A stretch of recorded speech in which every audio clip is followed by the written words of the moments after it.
Hoy quiero hablar sobre sucesos que pasan muchas personas en sus vidas, de hechos inesperados, ¿no? Quizás hayas escuchado hablar del síndrome postraumático.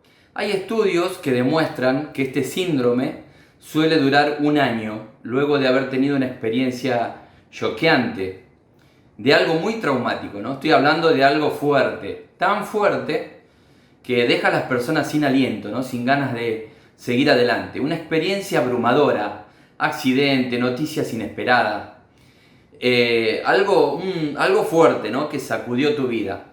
Vivo en la ciudad de La Plata, Buenos Aires, y en el año 2013 en nuestra ciudad sufrimos una gran inundación. Conozco familias que posterior a eso no volvieron a ser iguales. Hace unos meses, yendo en mi vehículo por la ruta, tuve que esquivar a una persona que realizó una maniobra inesperada con una moto, y la experiencia fue muy fuerte. Podría haber perdido la vida en ese episodio. Quedé temblando luego de ese accidente y con algunos temores luego cuando manejaba, ¿no? También cuando tenía 15 años, visitando a mi familia en Mendoza, ocurrió un terremoto. No recuerdo la magnitud de ese terremoto. Sí fueron algunos minutos que fueron como una eternidad, donde se movía todo, se escuchaban como rodillos por debajo de la tierra, y por un día y medio la tierra estuvo moviéndose de a ratos, porque explicaban que las capas de tierra buscan normalizarse.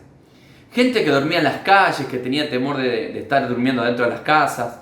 También después de la inundación, las personas que tuvieron casi 2 metros de agua en sus casas, en las siguientes lluvias quedaban como paralizadas. Una persona conocida tomó su auto en una lluvia normal y se fue a un lugar alto de la ciudad hasta que terminó la lluvia, ¿no? Porque tenía recuerdos de ese fatídico día. Ese día murieron muchas personas. Nosotros conocíamos a una persona que falleció en esa inundación. Y hay personas que salieron con el agua al cuello. No murieron, pero murieron sus emociones. El agua no solo se llevó vidas, también recuerdos, fotos. Fue una experiencia indeseada.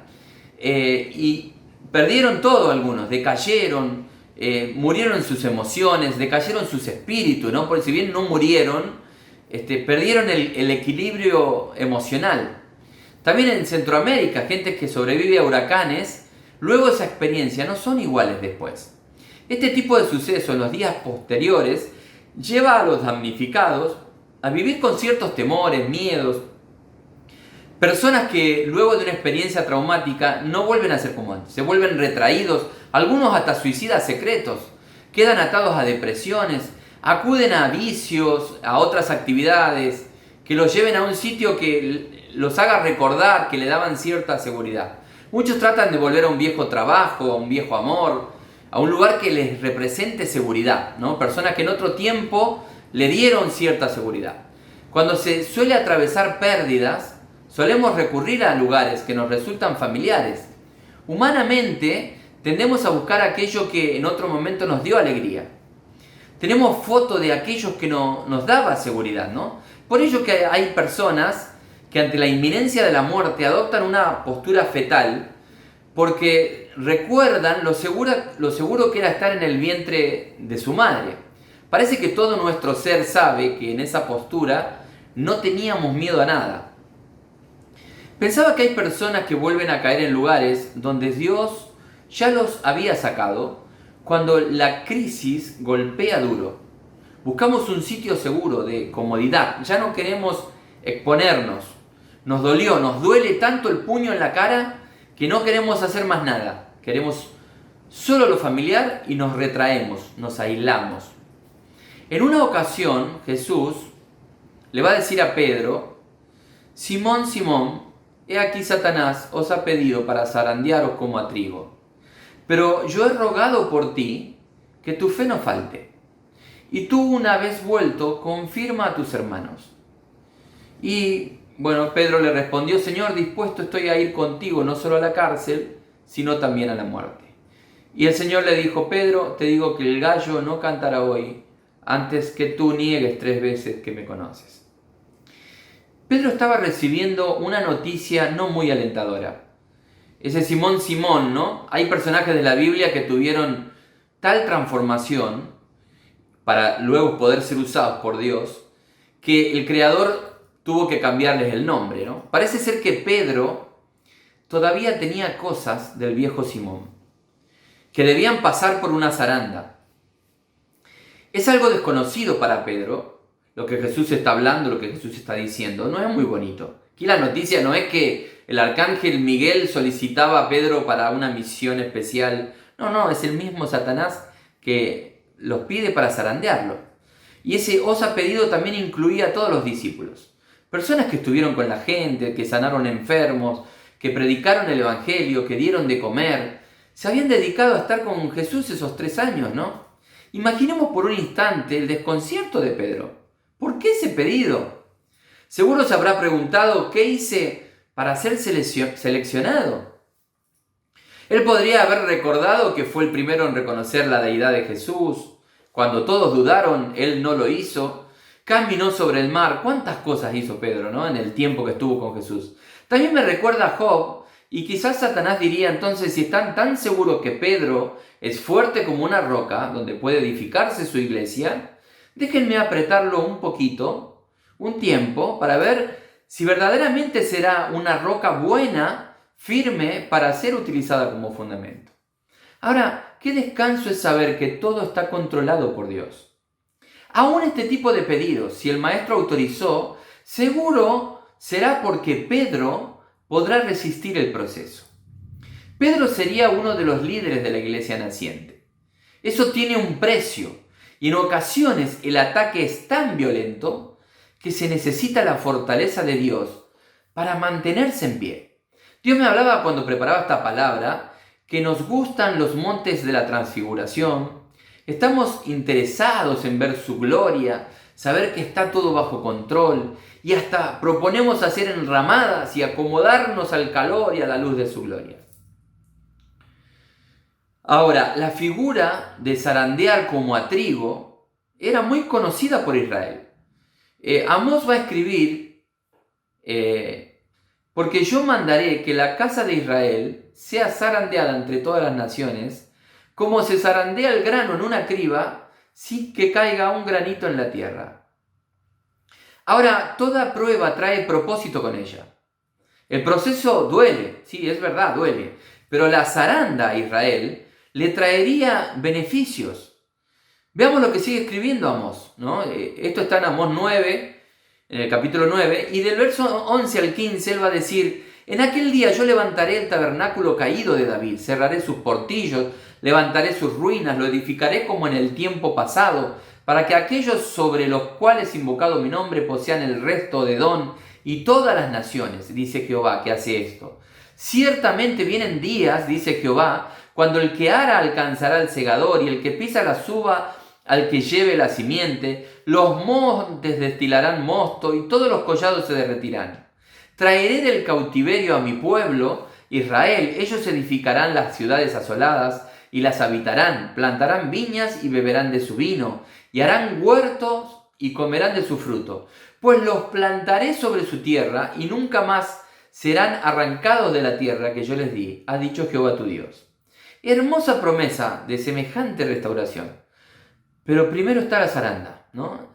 Y el zarandeo es el inicio de un proceso que sufre el trigo hasta llegar a convertirse en harina, procesada y fina, para poder tener utilidad y alimentar a otros luego, ¿no? Los campesinos de la época llamaban zarandeo a todo lo que le sucedía al grano de trigo hasta que se convertía en polvo.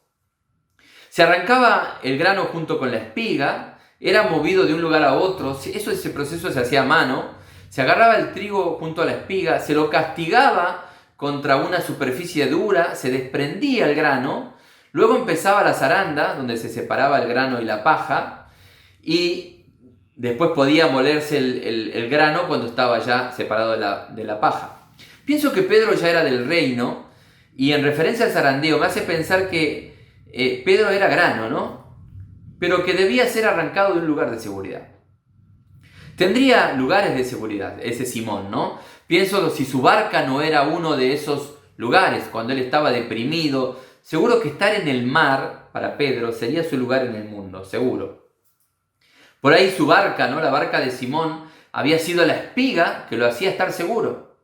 Sin atravesar procesos no hay golpes, no hay separación, no hay trilla. Es un lugar de comodidad.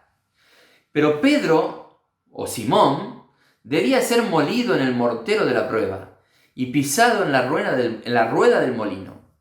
Creo que el grano en sí, es una versión egoísta en función del alimento que contiene y de la utilidad que puede dar.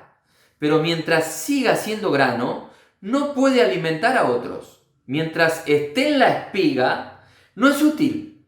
Así que Dios me recordaba cuántas veces fui un grano egoísta. Espero no te haya pasado a vos, porque siendo grano solamente, no podremos ser utilizados por Dios, ni tampoco alimentar o sostener a otros. El grano tiene una cáscara que lo recubre. Hay una cúpula que no deja ver su esencia, lo que hay dentro, ¿no? Y el propósito para lo que fue creado está dentro. Así que lo que Jesús le está diciendo a Pedro es que tiene que ser trillado, molido, triturado. La palabra trigo proviene del vocablo latino triticum, que significa quebrado, triturado o trillado. Así que triticum refiere al grano que necesita ser trillado para luego poder ser consumido, para que después tenga una utilidad, ¿no? Pueda dar un alimento. Arrestaron a Jesús, se lo llevaron al Sanedrín. Pedro lo sigue de lejos. El dolor, ¿no?, de ver a su maestro en esas condiciones comienza a ser comprimido. Él ya venía del fracaso de no haber podido velar una hora en oración con Jesús. Todo se había empezado a ir de control. Ahora él ve que están maltratándolo. Él había jurado que iría con él hasta la muerte. Y imagino su corazón, ¿no? Seguro comienza a quebrarse. Pedro no entiende por qué las cosas deben suceder de esta manera. De la misma manera que hay personas que están viendo este video que no entienden por qué viven lo que viven. Aturdido, alguien que lo identifica, lo incrimina. Tú eres de él. Está acobardado. No tiene las fuerzas necesarias. Es que la espiga está siendo arrancada de su lugar. La comodidad era un lujo que ya se había perdido en esa instancia. Estaba inseguro, en un momento crucial. La trilla está siendo muy violenta. Está desconcertado, el camino de la cruz lo desconcierta, lo descoloca. No lo puede creer. Una mujer que lo aborda y le dice, tú te pareces a Jesús. Y aflora el Simón, ¿no?, que quedaba todavía. El grano ahí unido a la espiga. Así que el que decía que no tenía problemas en morir, ahora comienza a negarlo. Está incómodo, no está asegurado y llega a maldecir. Ahora, no sé si Pedro recordaría las palabras de Jesús, pero yo he rogado por ti que tu fe no falte. ¿Qué palabra de Jesús, ¿no? Cuando el proceso es más difícil de que lo que nosotros imaginamos. Me alienta a saber que Jesús rogará al Padre por mí. Ahora Pedro es avisado. La palabra es para él. Simón, Simón, te pidieron para esto. Y sin duda creo que Satanás pensó que la fe de Pedro fallaría en el proceso. Ahora, Simón es símbolo del grano, pero Pedro debe ser la harina, el sostén de sus hermanos, y a la vez la piedra donde se establecería la iglesia. Así que Pedro, vas a tener que ser puesto en manos de Satanás por una temporada. Si alguien podría escuchar al Señor diciendo, tranquilo, estoy rogando por vos, espera, no desesperes, yo soy el Señor que te esfuerzo, no temas, tus ruegos serán oídos, tu fe no menguará. Estoy orando por ti, estoy pidiendo, estoy intercediendo por ti. Si pudiéramos escuchar esto de parte de Jesús en este momento. Cuando somos sacudidos, Cristo no nos dejará entrar en la prueba sin antes darnos su promesa de orar por nosotros durante el proceso, para que nuestra fe no falte. Él le aseguró a Pedro que lo haría. Ahora, las pruebas siempre deben terminarse con fe. Y la palabra, ¿no? Y una vez vuelto confirma a tus hermanos. El significado literal en griego aquí es cuando regreses, en vez de confirmas, fortalece a tus hermanos.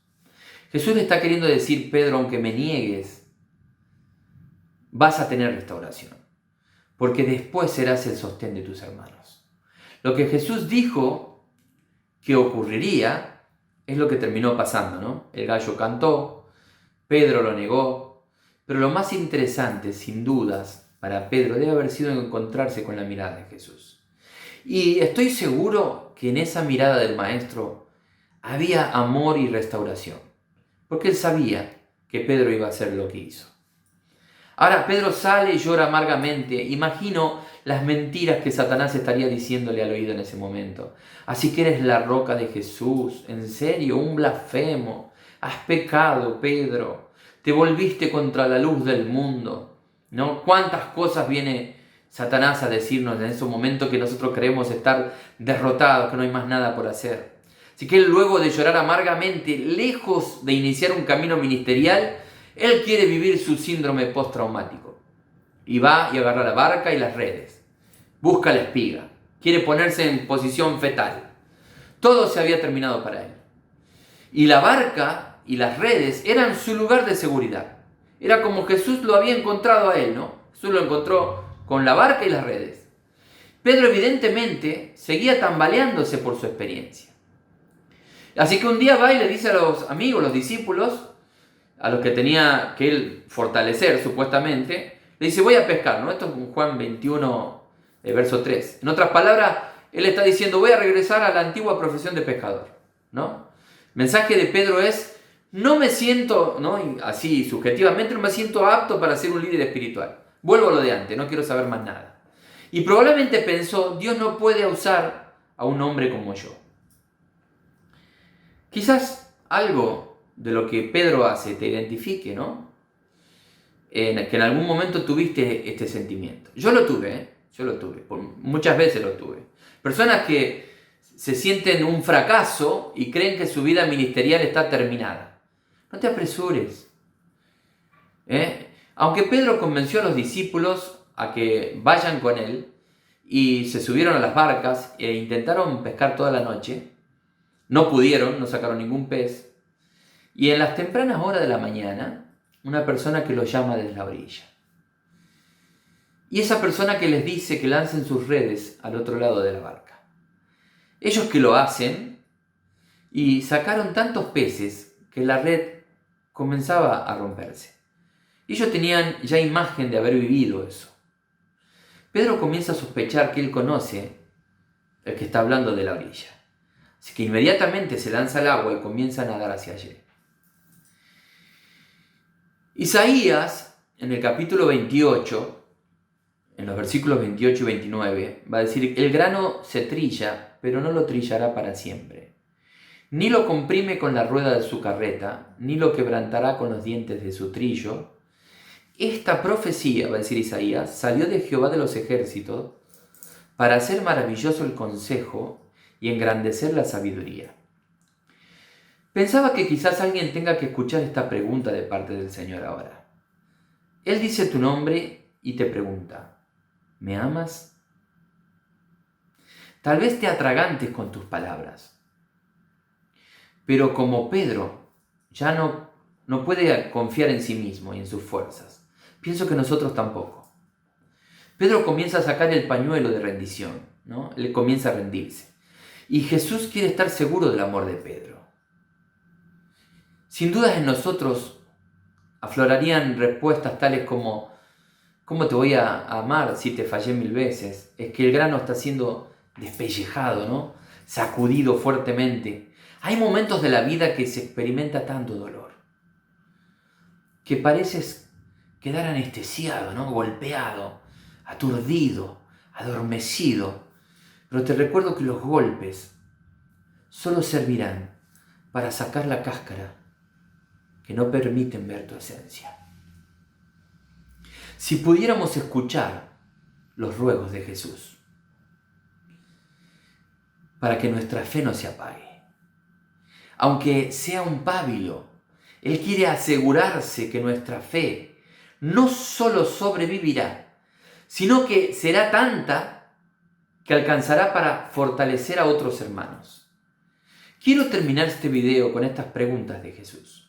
No importa lo que pasaste, lo que estás pasando, si lo negaste, si blasfemaste, si iniciaste un camino de regreso, te acomodaste a un sillón, te hiciste un ovillo y estás en posición fetal, o te quieras quedar a vivir en el síndrome postraumático.